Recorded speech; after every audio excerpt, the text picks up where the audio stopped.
this week's chapter of One Piece, Sanji Vinsmoke finds himself at the darkest point of his life as he learns the truth about pudding. And before Luffy and Nami can make their grand escape, they are saved by the scaly warrior himself, the fish with the fists, Jinbei. That's right, he has finally returned. And honestly, I think that's my favorite part about this week's chapter, is that Jinbei is here to kick some ass, and it signifies the fact that he might officially become a member of the Straw Hat crew. That's elite, Corey, but everyone wants him to be a Straw Hat member. Okay, I'm not going to deny that it would be awesome, and they have a big, deficiency of, water warriors, and considering they're pirates that are on the water, actually not that much, they're mostly hang out on islands, it would be useful to have. And he could probably, well, he doesn't have, the power to talk to fish, like the One Mermaid Princess or anything, but, he kind of, maybe he could make a whale bump some ships and stuff. He could punch the shit out of stuff. That's really all that matters. And that for me was probably my favorite part of the chapter at the very end when Luffy is trying to escape, and you can see that he's so desperate to escape. There's blood squirting out of his arms. Yes. Nami is freaking the hell out because Charlotte Opera, the giant cream man, is coming over, and he's threatening to torture them. He even starts loading up this crossbow, and he's just going to start firing continuously at them as long as he doesn't get any sort of answers. And that's when Jinbei just comes in and hits him with the Justice Fist, which is essentially just a really big punch. But it looks really damn awesome, and you can just imagine, the elation from Luffy and Nami because they're finally about to be saved. Didn't Luffy say in, a past chapter, he's like, we're going to get saved by just some random person showing up? Didn't he say something along those lines? I'm not really sure. I don't, if he did say that, I don't know why he's been so desperate to just rip his own arms off the wall. Yeah, he's like, no, I'm getting out of here. And it does show you how desperate Luffy is, because he really was about to rip his own hands off to get out of there. And then we also have, the other stuff happening in this chapter. Luffy getting out of jail is awesome, and obviously why they put it at the end of the chapter, Jinbei and the big reveal. But putting, her devil fruit power was interesting. Yeah. Seeing that she can, erase people's memory. Because you're kind of why is she telling all this to the Vinsmoke family? Yeah, the villains, when they monologue, it's going to end up biting them in the ass. But she's able to get away with this because of her devil fruit power, which is called the Mem fruit. She, pulls out your memory. It looks like old film, because that's how people store memories. Whatever, there's talking clouds and suns in this series. We don't need to get into it like that.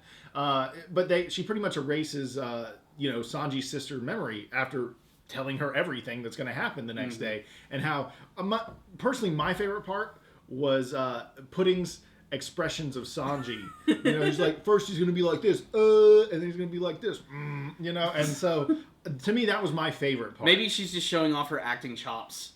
I mean, she's got a full range there. She absolutely does. And to me, Sanji was either crushed by this news or crushed by the fact that he can't light a cigarette in the rain. It's one or the other. It has to be. But it was really hard to watch Sanji go through that because he's just knowing that everything has gone completely wrong. He just accepted the fact that maybe he's about to marry a beautiful woman and there might be a silver lining to all of this. But hearing Pudding say all of this about how she's going to kill everyone in front of the Straw Hats, kill all the Vinsmokes, you can just see him completely break down in that final panel, and it's a really sad moment for Sanji. And Pudding is just such a bitch. And also, think about this. Where does Sanji go with this? He's not really friends with his family. He can't trust them. So does he go to his father? Does he just run away? What does Sanji do? Sanji has no out in this situation. And I think that's the number one thing. Because Sanji was doing things that you wouldn't necessarily see him do. Go against his crew, go against Luffy. But that was because he thought he had an out. And now he has none of that. So I feel like Sanji is obviously the more sad character in this scenario, because he's really pushed to a corner. But that also means we're going to see the Sanji I think we know and love. He's going to start fighting now. He's going to start pushing his way out of this situation. And I think he's going to probably keep it to himself up until the wedding. I'm actually kind of curious to what he's going to do with his family as well, because this could potentially be an excuse to bring the Vinsmokes into the fold with the Straw Hat Pirates. This could be the chance for Sanji to rectify everything that was wrong with his family by saving Reiju, by letting them know that Big Mom is just going to kill all of them. And I don't know how grateful his father would be for any of this stuff. I mean, we've seen in the past that, he didn't accept any of Sanji's love whatsoever. He just completely treated him like he was some sort of stray dog, locking him up, not even caring about him or even considering him his very own son. But this could be the moment that brings the family back together, despite the fact that that their past was incredibly tumultuous and they didn't get along whatsoever. I mean, his brothers are completely different from Reiju in almost every single sense. Like, Reiju actually did care about Sanji. She didn't wear it on her face, but whenever she was alone with her brother, she would allow that to happen. So I'm interested to see if he actually does warn his family about this, how they're going to take it, if they are going to go up against Big Mom, join the Straw Hat Pirates, and potentially start this big epic war. They could join the Straw Hat Pirates, because the Straw Hats need an army. Let's be honest. They already have one, though. They got allies. They could call them anytime. Oh, yeah, that's true. They could at any point call them. But that's not Luffy's style. So I feel like he makes friends with the people around him more so than he calls in friends, you know? Or friends are around that he doesn't even know are around, like a.k.a. Jinbei in this scenario. So it's a great chapter for the development. I'm glad they're really fleshing out Pudding, so we're really understanding like what she's all about. But we are missing one thing, and that was the Brook Big Mom page. Yes. Which doesn't really tell us much. No, it's basically just showing that Big Mom has just completely rocked Brook's world. Like, when you look at him from the last time they met, clearly he's been damaged a little bit here, and she's also utilizing the power of both Prometheus and Zeus, her weather-powered abilities. And basically, Brook is just saying, look, even if we can't get Sanji back, we're going to take that freaking road poneglyph. We're going to come out of this with some sort of prize.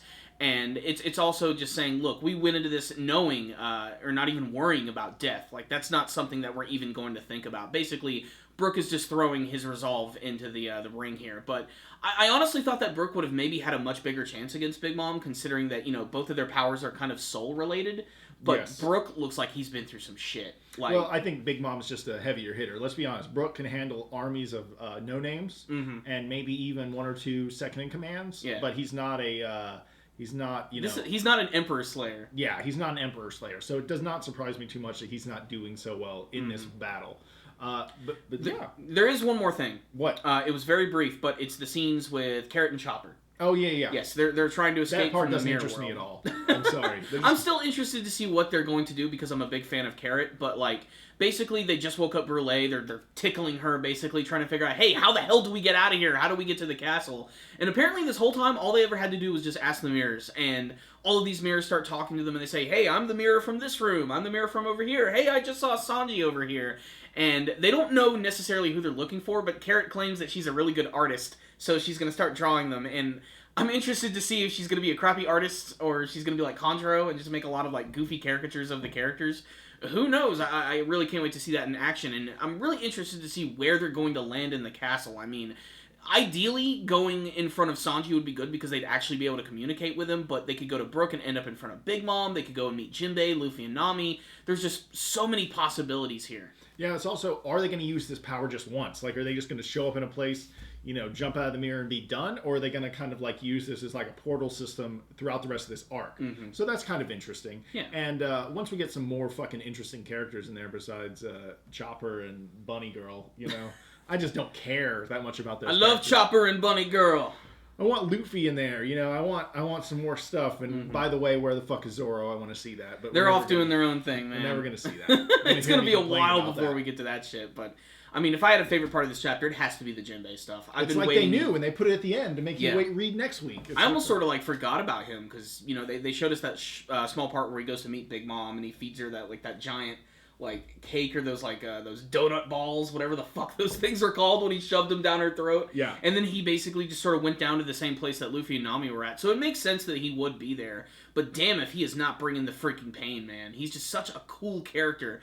And I really can't wait to see more of what he's going to be capable of in this arc. You know, ever since really the big final war before the time skip, we haven't seen much of Jinbei. So this is going to be a great opportunity to elaborate on him, his powers, his skill set. And, you know, we don't know how powerful Opera was. I mean, he was just a big, gooey monster guy, but he might not be defeated. This could be the beginning of a really big epic battle between these two characters, so we'll just have to wait and see. But for the moment, I'm just going to appreciate the fact that Jinbei is here to kick some ass, and it looked really awesome. Like, definitely in terms of the artwork this week, that was definitely my favorite panel, just that big, badass punch. You can't ever mess up something like that. Just throw a Justice Fist in there, and Corey and I are happy with the chapter. Pretty much, yeah. And that's why, if I was going to give a score this week, I'd give it a 5 out of 5. I really, really liked it. I loved all of the expressions of Pudding, but damn, man, she's just such an evil bitch. But I'm going to give it a 4 out of 5. I liked it a lot, but I'm more excited to see things progress. So let's see what happens when we get to the actual wedding. Let's see what happens when Luffy gets out. Let's just see what happens. So they're in the castle, though. I mean, they're there. Yeah. Like things are going to happen fast from now on. So we'll see what's up. But also a lot of time has to pass because the wedding's supposed to be tomorrow and it's still tonight. There's hours of time that can pass and more things that can happen. So yeah, 4 out of 5 for me, 5 out of 5 for Corey. What did you guys think? You need to tell us in the comments below. Right, Corey? That's right. That's right. Okay, guys. Until next time, we'll see you. Peace.